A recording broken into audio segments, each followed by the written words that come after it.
diz assim, meus queridos, Lucas 2:46. E aconteceu que, passados 3 dias, o acharam no templo, assentado no meio dos doutores, ouvindo-os e interrogando-os. 47. E todos os que o ouviam admiravam a sua inteligência e respostas. Estamos falando sobre Jesus, meus irmãos, e eu quero frisar dentro do versículo 46 apenas essa questão. E aconteceu que, passados 3 dias, o acharam no templo. Amém, meus queridos? Amém. Glória a Deus. Glória a Deus. Aleluia.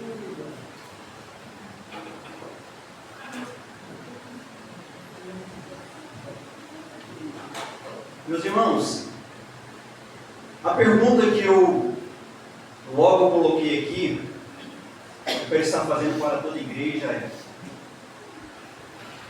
quem é você quando ninguém te vê? É a pergunta dessa noite. Quem é você quando ninguém te vê?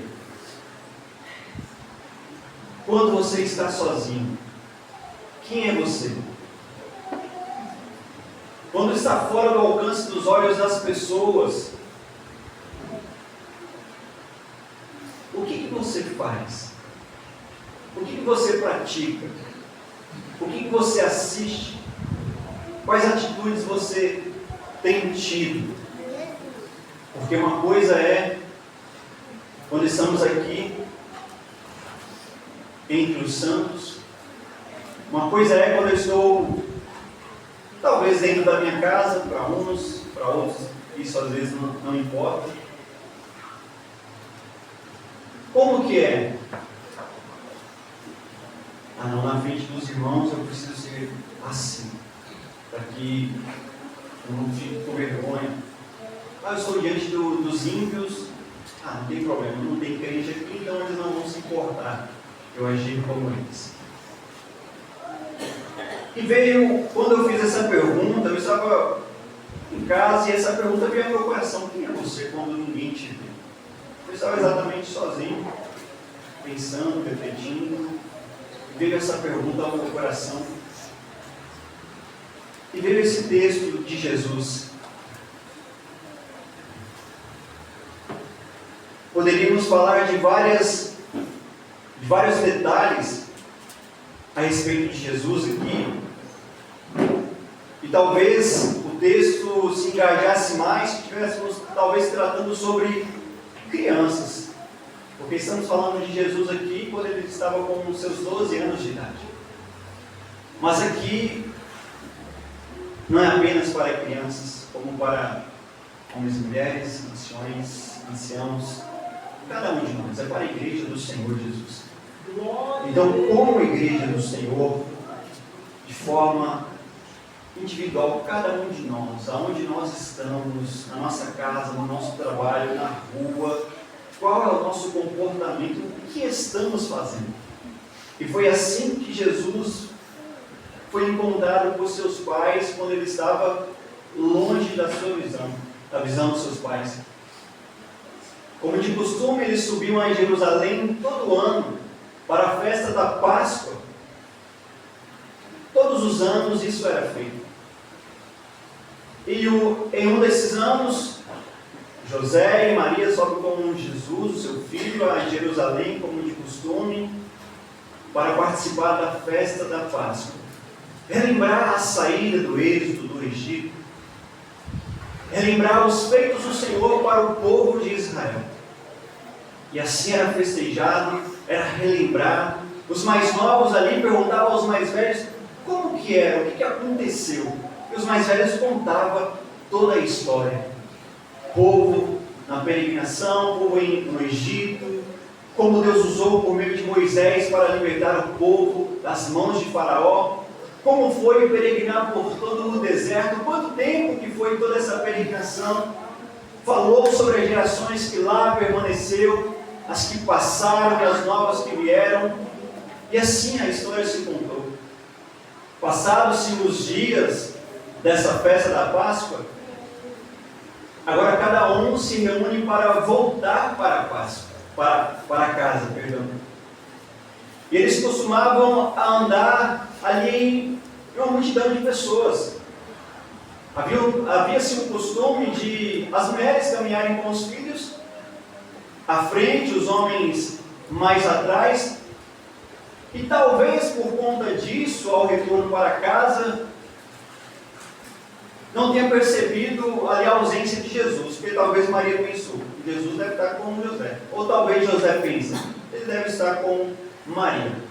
Então, no retorno, quando eles param para reunir, para acampar ali, por conta do horário, talvez seja o momento em que eles sentem a falta de Jesus. E por conta disso, eles resolvem voltar à procura de Jesus. 3 dias depois, o encontram no templo, assentado no meio dos doutores, ouvindo-os e interrogando-os. Glória a Deus.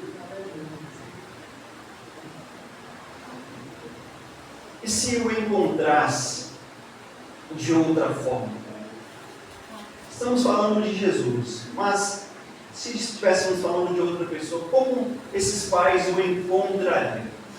Será que estaria aprontando, fazendo alguma coisa de errado? Nos preocupamos muito. Isso é bem falado esse dado aqui bastante. Em olhar para a direita ou para a esquerda e sempre esquecer de olhar para cima. Aonde está o olho de tudo, os olhos do Senhor. Salomão ele diz em Provérbios, capítulo 15, que os olhos do Senhor estão sobre toda a terra, contemplando os maus e os bons. Não é a presença do Senhor que está em todos os lugares, porque bem sabemos que a presença do Senhor ela não se mistura, não está presente onde há pecado, onde há a prática da abominação, meus irmãos. Mas a presença do Senhor acompanha os santos. Mas estamos falando que os olhos do Senhor estão sobre toda a terra, contemplando os maus e os bons. Deus ele vê tudo. Não adianta trancar a porta e estar sozinho e então resolver fazer algo errado, como se ninguém estivesse vendo. Ele está lá. Ele vai estar vendo tudo. Eu estou longe da minha esposa, então eu posso fazer isso, maridos. Ela não está vendo, então eu vou praticar algo indevido, algo impuro. Ela não está vendo. Mas os olhos do Senhor Jesus estão vendo. Da mesma forma, a mulher, a esposa, ter essa atitude porque o seu marido não está vendo, então ela querer praticar algo errado, ter uma atitude errada, agir de qualquer forma, conforme ela bem pensar. Os olhos do Senhor estão vendo. E para nós, povo de Deus, santos de Deus, a nossa preocupação não deve ser para os homens que estão nos vendo, mas sobre Deus que está nos vendo. Até porque não daremos conta para o nosso irmão, mas daremos conta para Deus de tudo aquilo que viermos a fazer. Então eu torno a repetir isso. Quem é você quando ninguém te vê? O que os seus olhos têm visto? Olhou para um lado, olhou para o outro, ninguém está vendo. Agora eu vou começar a ver. Vou assistir isso. Eu vou olhar isso. Eu vou praticar isso.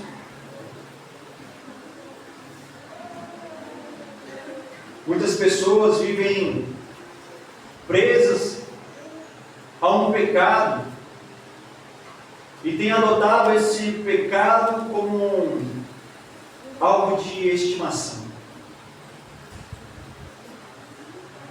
E não tem preocupado sobre a presença do Senhor. Não tem preocupado com o Espírito Santo, o qual nós o entristecemos quando pecamos contra Ele. Somos povo de Deus ou não somos, igreja? O Espírito Santo habita em sua vida, sim ou não? Com toda certeza. O Espírito Santo ele está presente em nossas vidas. Por que praticarmos algo ou cometermos um pecado sabendo que o Espírito Santo ele está ali? E o nosso corpo ele foi separado para a morada do Senhor, a morada do Espírito Santo. Então eu posso estar longe dos meus pais, longe dos meus irmãos, não importa a distância longa de um dia em outra cidade, ninguém que está aqui me conhece, então eu posso fazer o que eu quiser. Não, o Senhor ele está te vendo. Versículo 47 diz: todos os que o ouviam admiravam a sua inteligência e respostas, porque Jesus estava longe dos seus pais, mas ele estava no templo fazendo a vontade de Deus, assentado no meio dos doutores, não somente assentado e os ouvindo, como também os interrogando a respeito da palavra de Deus, da lei de Deus. E os doutores da lei admiravam o garoto de 12 anos, por sua conduta, por sua fala, por seu comportamento. E os seus pais assim o encontram, não encontram no meio da estrada, na rua, não encontra com outros meninos brincando, não encontra fazendo algum ato indevido, mas o encontra na presença do Senhor. Glória a Deus. Não há motivo de que os seus pais preocupar com ele.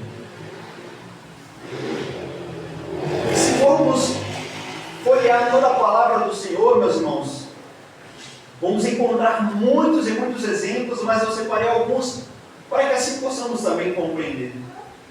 No livro de Gênesis, no capítulo 4, no versículo 8, ali a gente vai falar sobre o ato de Caim sobre Abel. Caim, seu irmão mais velho, o irmão mais velho, ele mata Abel. Quem é você? E eu deixei uma pergunta dentro dessa questão. Você é aquele que planeja a morte do seu irmão? E talvez os irmãos questionem: não, mas Caim ele matou o seu irmão porque o seu coração estava longe de Deus, talvez sentindo inveja do seu irmão porque Deus recebeu a sua oferta, não. Mas eu não quero entrar totalmente dentro desses detalhes, ser mais específicos. Eu quero trazer os irmãos a pensar de outra maneira, não fugindo do texto. Caim, ele praticou um ato indevido, que foi matar o seu irmão. E Caim, ele estava longe dos olhos dos seus pais, quando talvez ele estava planejando. Tanto é que ele chama o seu irmão. Ele não iria chamar o seu irmão na frente dos seus pais. Ele não iria praticar isso na frente dos seus pais. E com toda certeza ele sai para longe, ele chama o seu irmão para fazer algo. E ele então coloca em ação o seu plano e mata o seu irmão. Você tem planejado no seu coração matar o seu irmão? Não estou falando a pauladas ou a pedradas. Não, meus irmãos. Estamos falando sobre algo espiritual. Saindo desse contexto terreno e levando para o contexto espiritual. Você tem planejado? Você tem sido Abel? Que tem honrado e amado ao Senhor em todas as atitudes, na presença dos seus pais, longe dos seus pais, mas sabendo que Deus o viu, acompanhava, onde quer que ele estava, pastoreando ali o seu rebanho, cuidando das suas ovelhas. Ou talvez Caim, por mais que estava ali entregando o seu serviço no campo, por mais que estava subindo ao monte como seu pai a sacrificar, mas o seu coração estava rancoroso, o seu coração estava com algo que não estava agradando a Deus, e esse mal subiu ao seu coração, fazendo ele tomar essa atitude de matar o seu irmão. E talvez como Caim, em um sentido espiritual, eu tenho planejado com minhas palavras usá-las contra meus irmãos, e lançando-as, esmurecendo meu irmão, matando meu irmão espiritualmente, como se nada fosse acontecer, mas Deus ele está. Então quem é você quando ninguém te vê? Ninguém sabe o que eu estou pensando, mas é onde que eu quero que os irmãos cheguem nesse ponto. Não é sobre a presença de alguém ou sobre alguém não saber o que eu estou pensando, mas é saber que Deus, Ele te contempla aonde quer que esteja. Aonde quer que estejamos nós, a presença do Senhor, ela está. E eu digo neste momento ainda mais profundo, meus irmãos. Enquanto ministro a palavra do Senhor, você está pensando algo, talvez a respeito da palavra, talvez algo lá fora, talvez alguma coisa que não está te agradando no momento, talvez algum outro pensamento, alguma coisa você está pensando. Eu te pergunto, Deus está vendo o seu pensamento? Ou melhor, eu te afirmo, Deus está enxergando, vou usar assim, enxergando o teu pensamento. E agora eu te falo, te pergunto, Deus está agradando o seu pensamento? Não estou fazendo nenhuma afirmação a respeito dos irmãos, porque, como eu disse, eu não sei o que os irmãos pensam. Não é sobre homens, é sobre aquele que vê tudo, aquele que ouve tudo, aquele que enxerga tudo. E o salmista ainda diz, Salmo 139, e se eu construir a minha casa no mais alto monte, ou no profundo abismo, lá no profundo dos oceanos, lá eu estarei. Lá o Senhor está. Onde Ele vê tudo. Não existe lugar oculto que o Senhor Ele não possa enxergar, meus irmãos. Aquele que tudo criou, os céus e a terra, os mares que são como uma gota d'água na palma da sua mão. O que podemos ocultar deste Deus tão grandioso? O Senhor Ele não quer um coração santo, não, meus irmãos. Apenas isso não. É corpo, alma e espírito. É o pensamento também. É as suas atitudes também têm que ser agradáveis aos olhos do Senhor. O que você pensa tem que ser santo. O que você vê tem que ser santo. A palavra do Senhor diz: eu não colocarei coisas más diante dos meus olhos. Tudo o que viermos a fazer deve ser santo para agradar ao Senhor. Não é para agradar o homem, mas é para agradar ao Senhor, aquele que tudo vê. Aquele que tudo vê. Glória a Deus. Em Gênesis capítulo 27, versículos 20, 19, 20, 24, dentro do capítulo 27 nós vamos falar sobre Jacó. Quando seu pai conversa com Esaú, chama Esaú para uma conversa e fala que ele está chegando nos seus dias. Ele pede para que o seu filho Esaú prepare para ele um guisado. O seu filho, automaticamente, atende ao pedido do pai. Vai preparar um guisado para que então venha receber a bênção do pai. Nisso, a sua mãe está ouvindo a conversa. Esaú sai para a caça, a mãe ouviu a conversa, chama Jacó e anuncia a ele. O seu pai falou isso e isso com o seu irmão. Eu vou preparar para você um guisado saboroso da maneira que seu pai gosta. E você vai levar a ele para que ele te abençoe. E ele questiona, mas ele vai saber que eu não sou o meu irmão. Não deixe que eu assuma a responsabilidade. Então assim a mãe prepara tudo, entrega ao seu filho Jacó. Jacó vai e entra na presença do seu irmão, vestido ali com uma roupa peluda, para que então o pai talvez percebesse que seria de fato Esaú ao tocar a sua pele. E então quando ele adentra, o seu pai ele já pergunta: é você, Esaú, meu filho? Como você foi tão rápido? Então ele responde no versículo 19: o Senhor preparou diante de mim a caça. O Senhor preparou. Depois ele pergunta novamente: mas é você mesmo? E ele afirma novamente: sou eu, pai, sou eu, teu filho Esaú. Seu pai faz alguns questionamentos sobre o cheiro, sobre a voz, sobre ao tocar nele, mas enfim ele é convencido de que é o seu filho Esaú. E Jacó ele mentiu para o seu pai a fim de receber a bênção. Longe dos olhos de todo mundo, e também dos olhos do seu pai, Jacó, porque o seu pai não estava enxergando. Quem é você? Você é aquele que mente para receber bênçãos? Você é aquele que mente para receber oportunidades? Você é aquele que mente para receber vantagens? Você é aquele que olhou, não tem ninguém. Então eu vou mentir. Então eu vou fazer isso, eu vou fazer aquilo. Esquecendo-se que Deus estava vendo todas as atitudes de Jacó. E a gente também vai perceber mais à frente tudo aquilo que veio a se passar com o Jacó por conta de algumas das suas atitudes. Inclusive, essas atitudes de mentir para o seu pai, a fim de receber a bênção.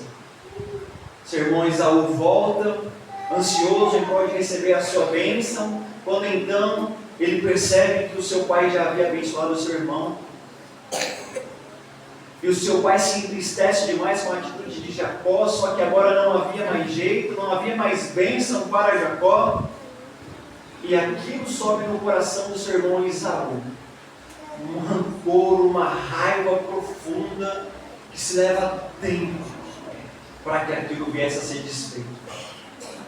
Nisso, Jacó precisa agora fugir da presença do seu irmão, para a terra do seu tio. E lá ele passa por algumas situações e é enganado pelo seu próprio tio, assim como enganou o seu irmão. Compensa mentirmos, compensa enganarmos, compensa matarmos, compensa agirmos com essas práticas, com essas formas, a fim de tirar algum proveito, quando no fim de tudo isso, o caminho não é nada bom. O fim é morte, é perdição, é algo para a destruição. Terceiro ponto, Gênesis 39, versículo 12, nós conversamos e falamos sobre a história de José. Isso, José do Egito. E dentro dessa passagem do capítulo 39, nós vamos falar do episódio em que a mulher de Faraó ou Potifar, meus irmãos? Potifar, perdão. A mulher de Potifar o deseja para ela. José, conhecemos muito bem a história de José, principalmente aqueles que estão na escola bíblica dominical, às 9 horas da manhã, todos os domingos. Os irmãos conhecem muito bem. Já deixo o convite para o próximo domingo, meus irmãos, às 9 da manhã. Glória a Deus. Segunda-feira, às 7 da noite. Aleluia. José, lançado na cova por seus irmãos, retirado da cova por seus irmãos, vendido por seus irmãos, preso no Egito. E aí ele passa por tantas situações. O que esse rapaz pensaria? Deus não está comigo. Deus de fato me abandonou. E que sonhos e visões são aquelas que o Senhor tem me dado? Será que eu estava apenas tendo imaginações? Mas não, meus irmãos. Um jovem que se posicionou na presença do Senhor, amando a face do Senhor, propondo, assim como Daniel, não se contaminar com nada daquilo que viesse a desagradar a Deus. Mas ele segue essa jornada, vendido para o Egito, é preso, é levado para a casa de Potifar, e após essa atitude da mulher de Potifar de querer deitar com ele, arrancando dele suas vestes, e depois colocando a culpa nele, é lançado novamente na prisão. E meus irmãos, aonde eu quero chegar também é diante disso.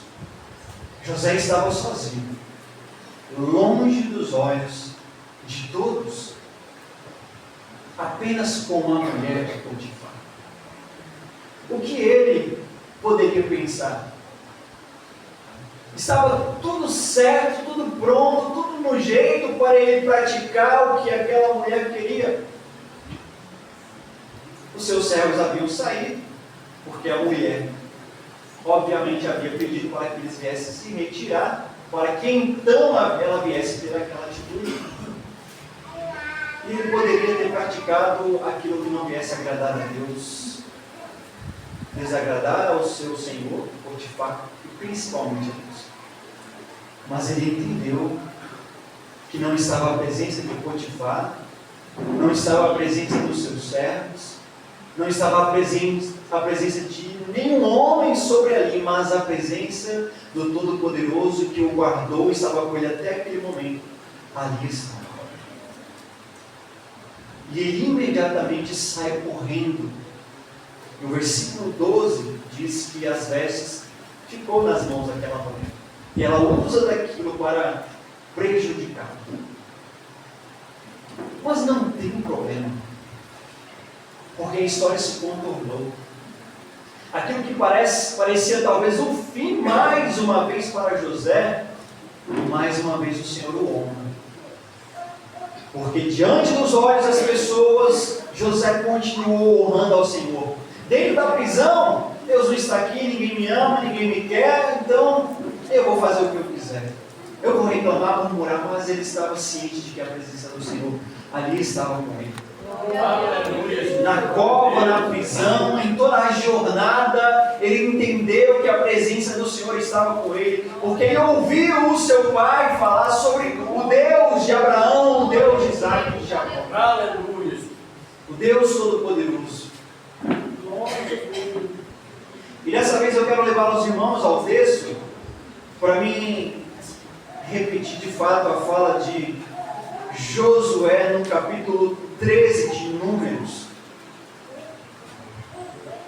Josué 13, versículo 30, ele diz, ou melhor, no versículo 27 ao 30, vai dizer assim: e contaram-lhe e disseram, os 12 espias voltaram, e chegou a Moisés e disseram, fomos à terra que os enviaste, e verdadeiramente ela mana leite e mel. Ou seja, ela é farta, ela é frutífera, ela é maravilhosa. E este é o fruto. Eles vão, eles testificam daquela terra, e eles trazem daquela terra, para testificar de fato que é uma terra boa, um cacho de uvas gigante, a ponto de 2 homens terem que carregar aquele cacho de uvas. Versículo 28, o povo, porém, eles começam agora o questionamento, eles começam agora com o mas, aquilo que muitas vezes usamos em nossas bocas. Dizemos que Deus ele é o médico dos médicos, mas eu preciso ir ali no hospital. Dizemos que o melhor lugar de se estar é na casa do Senhor, mas hoje eu estou com dor no dedo do meu pé e hoje eu não vou. Dizemos tantas coisas, mas esse mas tem nos impedido. Versículo 28, o povo, porém, habita nessa terra, que habita nessa terra é poderoso, e as cidades fortes e muito grandes, e também aqui vimos os filhos de Anak, são homens fortes. 29, os amalequitas habitam na terra do sul, e os heteus, e os jebuseus, os amorreus habitam na montanha, e os cananeus habitam ao pé do mar e pela ribeira do Jordão. O que eles estavam dizendo para Moisés e os demais companheiros? A terra é boa, mas não tem jeito não. Não vai dar para a gente ir não. Tem homens valentes e fortes ali.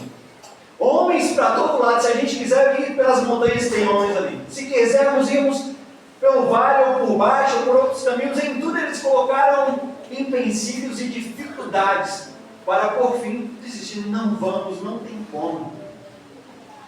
Então o jovem Caleb, ele se posiciona e ele diz, então Caleb fez calar o povo perante Moisés e disse, subamos animosamente, possuamo-la em herança, porque certamente prevaleceremos contra ela. Agora estamos falando de um jovem que não está sozinho não, diferente do que eu venho falando. Não está longe dos olhos dos irmãos, do irmão Moisés, dos demais irmãos, Caleb, Josué. Não. Josué, ele encoraja o povo. E a minha pergunta é: você é aquele que desanima ou encoraja o seu irmão? A pergunta nessa noite em todo vai ser: quem é você quando ninguém te vê? Talvez Josué e Caleb eles poderiam entrar em uma concordância com os demais. Realmente. Se eles não vão, eu sozinho eu não vou. Realmente vamos ficar por aqui mesmo. O Senhor já nos trouxe até aqui, já vencemos, já saímos do Egito, tá bom, tá uma maravilha. Mas não. Você, meu irmão, quando você está com o seu irmão, quais são as suas palavras? Palavras de motivação? Palavras de ânimo? Irmão, está com dificuldade? Estou aqui, meu irmão. Palavra de Deus que o mais forte, sustenta o mais fraco. Eu não sou forte não, meu irmão, mas estou aqui, vamos juntos. É melhor de dois do que um só. E se um cair, o outro levanta. Eu estou aqui para te fortalecer. Eu estou aqui para te animar, meu irmão. Você está com dificuldade? Eu estou aqui, meu irmão. Meu irmão, por que você tem faltado? Tem sentido a sua falta? Meu irmão, ou você é aquele que talvez, quando um falta, graças a Deus que não veio. Ou você é aquele que, se o irmão está com dificuldade, que ali ele fique. Se é entre os irmãos que está com dificuldade de pregar, de ministrar, ainda bem que ele está com essa dificuldade. É bom que sobra mais espaço para mim, sobra mais tempo para mim. Os irmãos não querem ministrar, é bom que sobra mais vagas para mim na escala, eu ministro mais vezes, eu vou ser chamado mais vezes. As irmãs do louvor, aquela dali tem dificuldade, é bom que nesse mês ela não é colocada na escala. Eu estou cantando melhor, eu sou a poderosona, então eu vou cantar melhor e sozinha. Não, isso aí, irmãos, isso aí nunca deve existir no meio do povo de Deus. Estamos aqui para erguermos aos outros. Fortalecer uns aos outros. Que sejamos como Caleb, que sejamos como Josué. Não desanime o seu irmão, não. Você pode até ver uma dificuldade que ele está vendo e que você também já viu aquilo, ou que você está enxergando aquilo, mas não. Vamos juntos enfrentar essa dificuldade. Vamos juntos enfrentar essa geladeira espiritual que tem tomado muitos corações. Meu coração já tem tomado muitas vezes. Quem nunca? Quantas vezes o desânimo, o cansaço espiritual, ele tem tomado essa carne aqui, a ponto de falarmos: olha, eu vou ligar para o pastor e eu não quero mais pregar não. Olha, eu vou ligar para a irmã do louvor e eu não quero mais louvar não. Eu não estou bem, estou desanimado, não quero ir, não quero continuar. Todos nós passamos por isso em algum momento, ou alguns dos irmãos estão passando por isso nesse exato momento. Mas para você, meus irmãos, que está desanimado neste momento, se sente fraco espiritualmente, frio espiritualmente, saiba que não estamos sozinhos. Estamos caminhando para a terra de Canaã. Vamos atravessar o Rio Jordão, vamos enfrentar os amalequitas, os amorreus e todos esses aí que estão à frente. Sozinho você não está nessa peleja. Primeiro porque o Senhor, que é mais poderoso, que é o poderoso, é Ele que peleja por nós e está conosco. Ele e você estamos juntos nessa caminhada. Vamos guerrear juntos, vamos batalhar juntos, vamos orar juntos. E isso, meus irmãos, eu gostaria de frisar esse ponto a respeito da minha fé. Porque talvez em reuniões falamos muito sobre isso. Se o irmão não vai, liga para ele. Se o irmão não está faltando, vai visitar ele. E aí nos empolgamos nos momentos que estamos juntos falando sobre isso. E aí agora quando cada um vai para suas casas, esquece do que foi falado. Esquecemos daquilo que falamos, vamos buscar o irmão.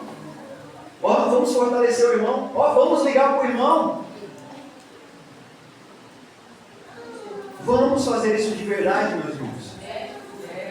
É sobre encorajar, não é sobre desanimar, não. É sobre dar ânimo.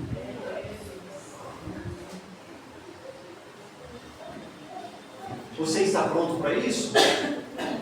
Para sair daqui nessa noite encorajando o seu irmão?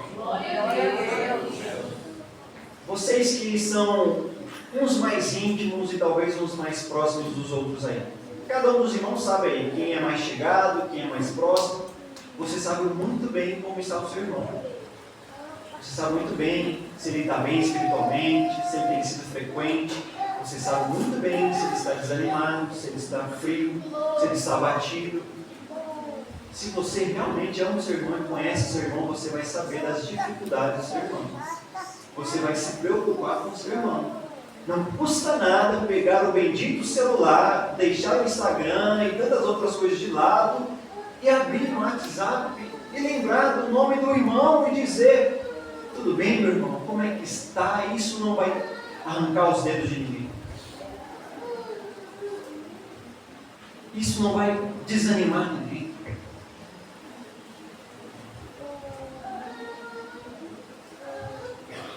Talvez tem pessoas que acham que não, se eu mandar uma mensagem não vai fazer diferença.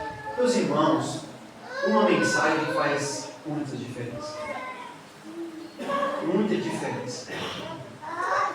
Certo dia um pastor, ele estava com o seu filho caminhando pela cidade. Sempre os dois, o pastor e o seu filho ainda garoto, andava de porta em porta, deixava o panfletinho e falava com a pessoa: Jesus te ama, visita-nos nessa noite e tal, e fazia o convite. Falava do amor de Jesus, fazia o convite. Aquela breve evangelização, todos os dias.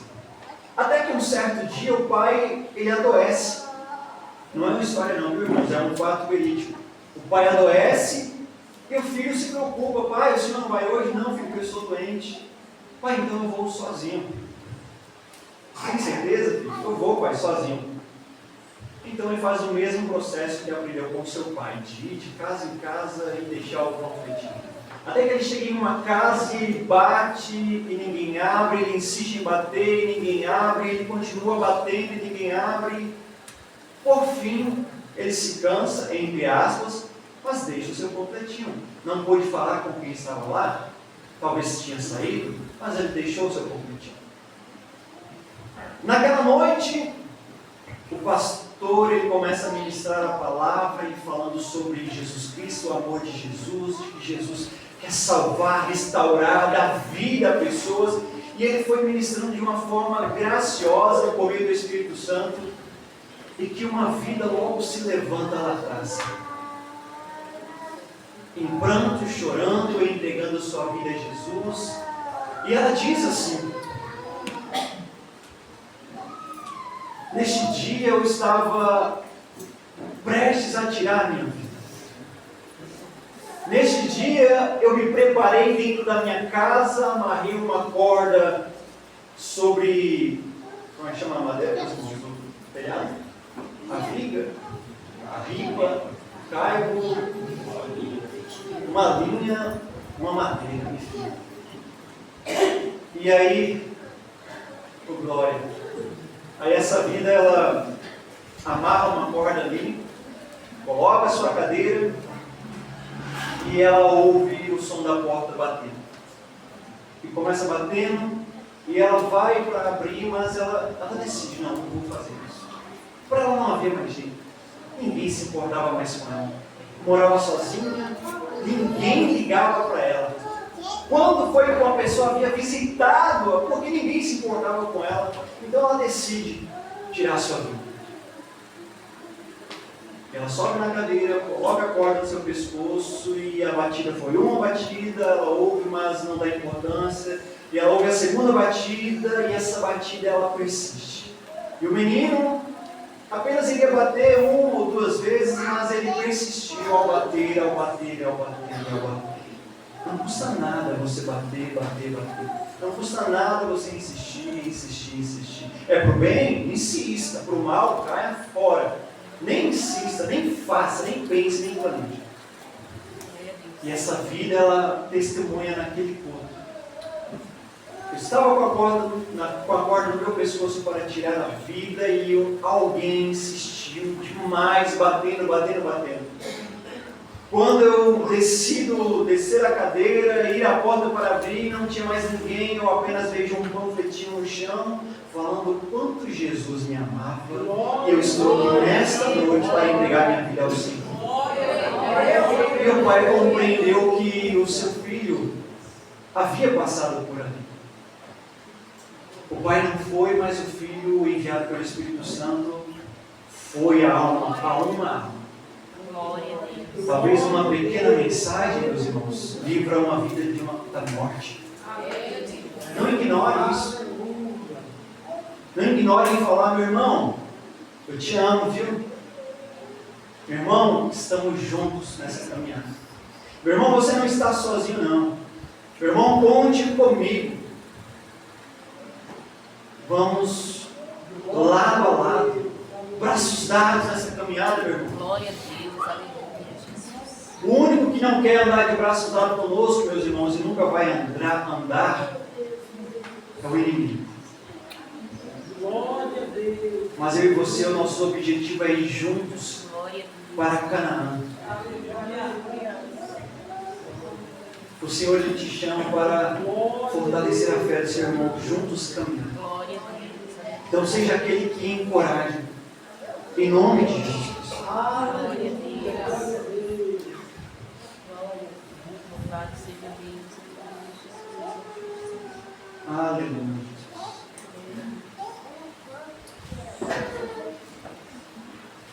Meus irmãos, Samuel, 1 Samuel no capítulo 2, irmãos podem acompanhar ouvindo comigo, enquanto eu vou lendo. Vamos ouvir falar sobre Samuel e sobre os filhos de Eli. Capítulo 2 de 1 Samuel, versículo 12 diz: Eram, porém, os filhos de Eli filhos de Belial e não conheciam ao Senhor. Versículo 17 diz: Era, pois, muito grande o pecado desses jovens perante o Senhor, porquanto os homens desprezavam a oferta do Senhor. Versículo 22 vai dizer: Era, porém, Eli já muito velho e ouvia tudo quanto seus filhos faziam a todo Israel, e de como se deitavam com as mulheres que em bandos se ajuntavam à porta da tenda da congregação. E disse-lhes: Por que fazeis tais coisas? Porque ouço de todo este povo os vossos malefícios. Não, filhos meus, porque não é boa fama essa que ouço. Fazeis transgredir o povo de Deus. Vocês estão fazendo com que o povo venha transgredir. Estão fazendo o povo pecar. Pecando homem contra homem, os juízes o julgarão. Pecando, porém, o homem contra o Senhor, quem rogará por ele? Mas não ouviram a voz de seu pai, porque o Senhor os queria matar. Versículo 26. E o jovem Samuel ia crescendo e fazia-se agradável, assim para com o Senhor, como também para com os homens.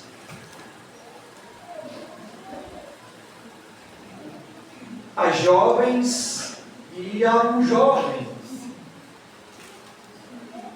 Os filhos de Eli, filhos do sacerdote da casa do Senhor, estavam ali cometendo delitos e pecados terríveis e não estavam se importando com a presença de Deus. Diante da tenda da congregação se reuniam com mulheres meretrizes e ali praticavam atos terríveis. Os seus pecados eram tantos que subiam diante do Senhor de maneira como um cheiro terrível, mau cheiro. E o Senhor, o desejo do Senhor era o quê? O Senhor os queria matar. Mas agora perceba a fala sobre Samuel. Jovem Samuel ia crescendo e fazia-se agradável assim para com o Senhor, como também para com os homens. Meus irmãos, quem é você quando ninguém te vê? Você é aquele que faz o povo transgredir? Você é aquele que não se importa com a palavra de Deus, com a presença de Deus, e faz o que bem quer? Eu não estou nem aí, eu vou servir de qualquer jeito, eu entro na casa de Deus de qualquer jeito, eu vou prestar serviço à casa de Deus de qualquer jeito, não importa, mas o Senhor está.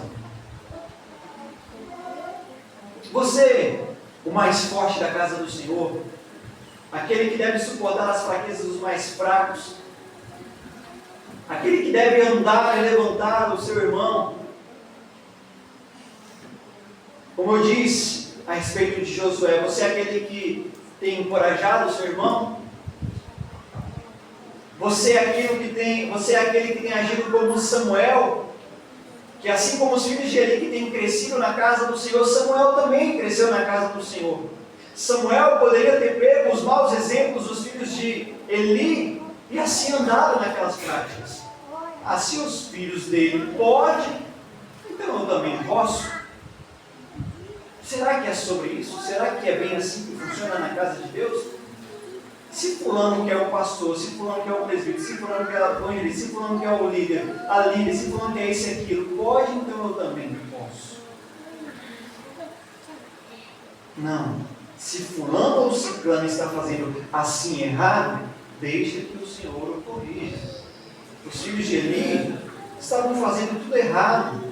Não estavam passando ali em branco, não. Mas não ouviram a voz de seu pai, porque o Senhor os queria matar. Será que vamos chegar a um ponto de que o Senhor deseja nos matar? Será que é preciso chegar a um ponto de que o Senhor precisa endurecer os nossos corações, como endureceu o coração de Faraó?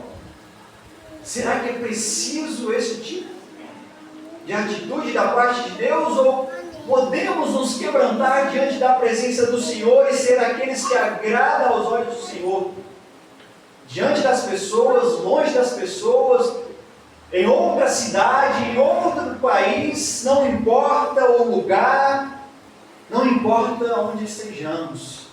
Somos servos de Deus, somos povo de Deus, os olhos do Senhor nos veem em todo lugar. E o Senhor, Ele quer olhar para nós e ver um povo justo, um povo santo, um povo que está batalhando, lutando, mesmo em meio a dificuldades que enfrentamos, situações, pelejas, mas o Senhor está vendo a nossa luta, a nossa constância. Amamos ao Senhor. Senhor, eu falhei neste dia, mas Senhor, eis-me aqui, eu me arrependo, Senhor, perdoa os meus pecados. É este que o Senhor está à procura.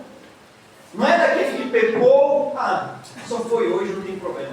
E aí amanhã novamente, não se importa sobre o arrependimento, não se importa sobre se santificar, não se importa sobre abrir mão. Samuel ia crescendo e fazia-se agradável, assim para com o Senhor, como também para com os homens. Meus irmãos, e eu quero finalizar citando 4 textos para os amados irmãos, e os irmãos continuem me ouvindo. E o convite é para um arrependimento e uma nova vida. Mas eu já aceitei Jesus, eu já me converti, já sou servo do Senhor, mas eu quero lembrá-los que servos do Senhor se convertem todos os dias. Ou será que eu estou enganado? Eu acho que os servos do Senhor se arrependem todos os dias.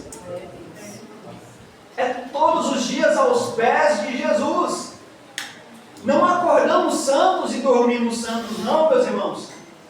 Acordamos dependentes do Senhor e dormimos mais ainda dependentes do Senhor. E precisamos todos os dias nos humilhar e nos prostrar diante da face do Senhor.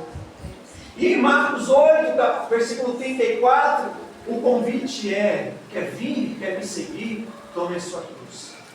Negue-se a si mesmo. Quer ser diferente? Não quer ser como Caim? Não quer viver uma vida de mentira? Não quer pecar se entregando a uma vida com as meretrizes deste mundo, ao pecado deste mundo, a cobiça, a concupiscência, o desejo dessa carne. Não quer ser aqueles medrosos, aqueles que desanimam o povo. Vamos nos voltar ao Senhor, negando o nosso eu, tomando a nossa cruz, a fim de agradar ao Pai, a fim de agradar aquele que nos chamou, aquele que nos alistou para essa batalha. Em Mateus capítulo 5, versículo 13, a palavra do Senhor também nos diz: Jesus, eu e você somos o sal dessa terra, a luz deste mundo. Meus irmãos, quando o Espírito Santo nos arrebatar dessa terra ao encontro de Jesus nos ares, e essa terra não houver mais a presença do Espírito Santo e do sal da terra e da luz do mundo que somos nós, o que será destes? Que presença eles terão? Quem os convencerá dos seus pecados? Você faz diferença sobre essa terra. Ah, mas eu tenho me sentido fraco e desanimado. Você continua sendo sal, você continua sendo a luz, você continua sendo servo do Senhor. Não permita que o seu desânimo faça com que você ache que você não é mais servo do Senhor, ou que o Senhor te deixou, ou que o Espírito Santo saiu de você. Não! Desânimo não afasta, não faz com que o crente volte para o mundo. Não, o pecado sim, viver na prática do pecado sim, e isso distancia o povo para o mundo. Mas estar desanimado não. A presença do Senhor nos conforta, nos consola, nos ergue, nos dá ânimo. É quando estamos fracos e somos fortes, porque reconhecemos nossa fraqueza. Na carta de Paulo, na segunda carta de Paulo aos Coríntios, capítulo 5, versículo 27, diz que agora que saímos deste mundo, agora que o Senhor nos chamou para a sua presença, agora que nossas vidas pertencem ao Senhor, nova criatura nos tornamos. As coisas velhas se passaram, eis que tudo se fez novo. Você é diferente do mundo. Você é escolhido pelo Senhor. Somos novas criaturas, meus irmãos. Você é o sal que dá sabor a essa terra aqui, meus irmãos. Aos seus colegas de trabalho, é você que faz a diferença está lá. Ou pelo menos tem que fazer a diferença lá. A luz deste mundo, aqueles que têm transmitido a palavra do Senhor, que é Jesus Cristo. Meus irmãos, eu e você somos o bom cheiro de Cristo. Paulo ele fala na carta aos Coríntios também. Eu e você somos o bom cheiro de Cristo. E no mesmo capítulo, Paulo vai dizer também que somos cartas abertas, lidas por todos. Quem é você quando ninguém te vê? Mas você é uma carta aberta. O que estão vendo aí em você? O que estão enxergando dentro de você? O que os vizinhos ouvem a respeito da sua casa? Aquela irmã ali, ó, vive louvando e adorando. Ó, aquela irmã ali, misericórdia. Cada palavrão que sai do seu nome é xingando os meninos, o marido, o cachorro, é tudo. Aquele varão é uma bênção. Ó, aquele varão ali xinga a mulher o tempo todo, bate nos filhos, cada nome sai da sua boca. Na rua é uma pressa com o seu carro, com a sua moto, é xingando os companheiros de trabalho. Na rua é dando um mau testemunho, na rua é com piadas obscenas. No trabalho, com seus colegas, vivem como fossem os seus colegas. Companheiros de mundo, companheiros de bar, de balada, não. Você é o sal da terra. Eu também. Nós somos o sal da terra e a luz deste mundo. Nós nos tornamos novas criaturas em Cristo Jesus. Nós somos o bom cheiro de Cristo. Nós somos a carta aberta, lidas por todos, e que nessa carta linda e maravilhosa que somos nós, esteja coisas boas, esteja coisas de bênçãos, coisas que façam com que o nome do Senhor seja glorificado, seja exaltado continuamente. E eu quero finalizar, meus irmãos, com o último texto. Nosso evangelista Ricardo citou no culto anterior, Romanos 12. Podem abrir dessa vez comigo?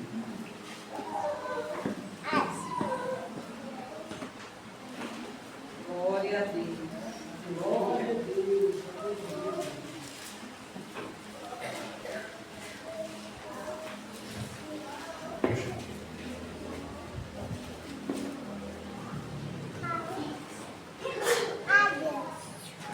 Aleluia. Glória a Deus. Romanos 12, versículo 2. Aqui, na minha tradução, diz: e não vos conformeis. Em algumas outras, e não vos amoldeis. Não tome o mundo como um molde, não se amolde a esse mundo. E não vos conformeis com este mundo, mas transformai-vos pela renovação do vosso entendimento, para que experimenteis qual seja a boa, agradável e perfeita vontade do Senhor. Quer experimentar a boa? Quer experimentar a agradável e perfeita vontade do Senhor? Não se misture com este mundo. Ah, meu irmão, mas eu trabalho neste mundo. Não é sobre isso. É viver este mundo sabendo que aqui não é o nosso lugar. É você morar na sua casa sabendo que aquela não é a sua casa. E de fato aquelas não são as nossas casas. Elas pertencem aos donos deste mundo. Somos peregrinos dessa terra. E o convite do Senhor para nós é isso, meus irmãos. Para que não venhamos nos encaixar no molde desse mundo. Pelo contrário, eles têm que se encaixar no molde de Cristo. Eles que têm que se encaixar na vontade do Pai. Eles que têm que olhar para nós e ver a nossa conduta e falar: eu quero andar como eles andam, eles são diferentes. Tem uma luz sobre eles. Que luz é essa? A luz de Jesus. O reino de Cristo tem que estar sobre a nossa face, continuamente. O Senhor nos convida a não nos conformarmos com este mundo.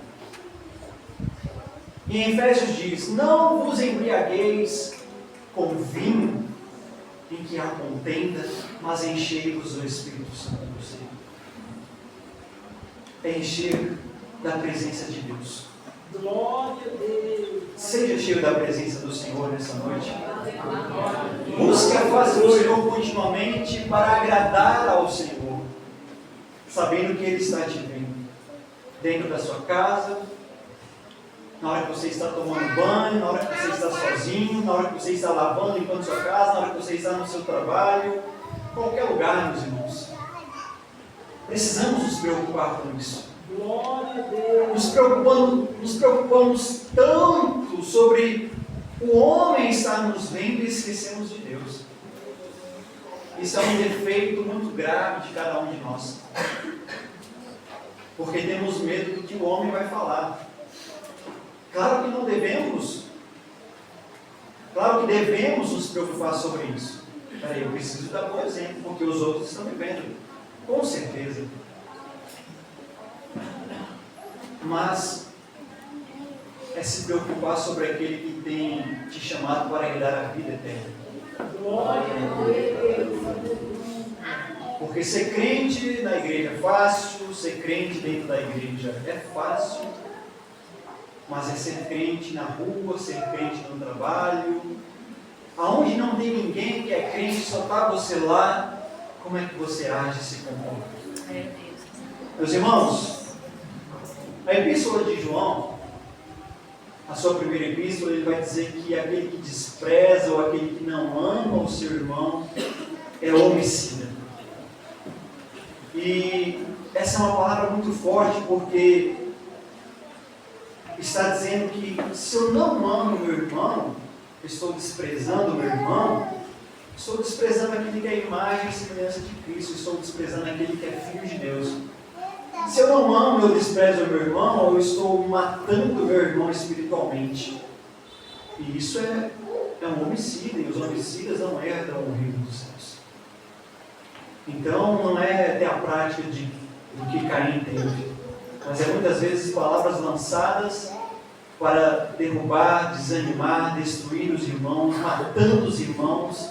Odiar o irmão é você literalmente dizer: Senhor, eu não quero entrar no céu. Meu nome já está escrito no livro do inferno. Matar o irmão, desprezar o irmão é isso, é ser homicida. É sobre amar a Deus e é sobre amar o seu irmão. Isso é algo muito bem citado todos os cultos, todos os anos, desde quando eu congrego, desde quando eu acompanho o pastor Luiz. Isso é tão mencionado sobre amar o irmão. E muitos desprezam isso como se isso não fosse um mandamento importante, como se isso fosse só uma parte. Eu preciso estar bem. Não, você precisa amar mesmo. De verdade, manifestar o amor de Cristo em sua vida, na vida do seu irmão. Literalmente, meus irmãos.